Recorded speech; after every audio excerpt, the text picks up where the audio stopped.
যা তোমার কপালে আছে তা কখনো হারিয়ে যাবে না, আর যা তোমার কপালে নেই তা পৃথিবীর সমস্ত শক্তি এক করে ফেললেও কেউ তোমার কপালে লিখে দিতে পারবে না।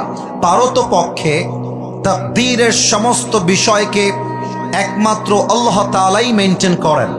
যা হয়ে গেছে তা আমার জন্য ভালো ছিল, যা হচ্ছে এটাও আমার জন্য ভালো, আর যা আগামীতে হবে এটাও আমার জন্য ভালো। মাথায় রাখতে হবে, যেটা হারিয়ে গিয়েছে এটা আমার জন্য নয়, যেটা আসবে সেটা আমার জন্য। আমার জন্য যেটা বেস্ট সেটাই আল্লাহ করবে।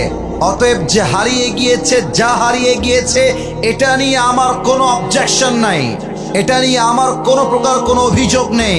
আরে আমি তো বিশ্বাস করি যে বান্দা আল্লাহকে ভরসা করতে পারে, যে বান্দা আল্লাহকে বিশ্বাস করতে পারে, হারিয়ে যাওয়া জিনিসের চাইতে হাজার গুণ বেটার জিনিস আল্লাহ থেকে দান করতে পারে। ঠিক কিনা বলেন?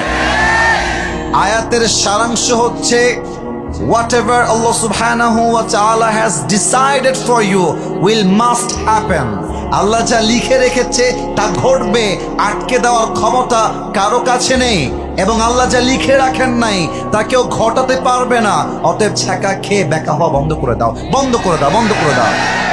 আরে বেটা, কুষ্টিয়ায় খালি মেয়ে আছে, খুলনায় মেয়ে আছে, ঢাকায় মেয়ে আছে, রাজশাহীতে মেয়ে আছে, পাবনায় মেয়ে আছে, বরিশালে মেয়ে আছে, সিলেটে মেয়ে আছে, রংপুরে আছে, দিনাজপুরে আছে। তোমার মতো সকিনা জরিনা ছাড়লে আমি কুষ্টিয়ার বীর পুরুষ, আমার গোনারও টাইম নাই। আমি সফল হলে তোমার মতো কয়েক লাখ মেয়ে আমাকে বিয়ের জন্য পেছনে লাইন ধরে দাঁড়িয়ে যাবে।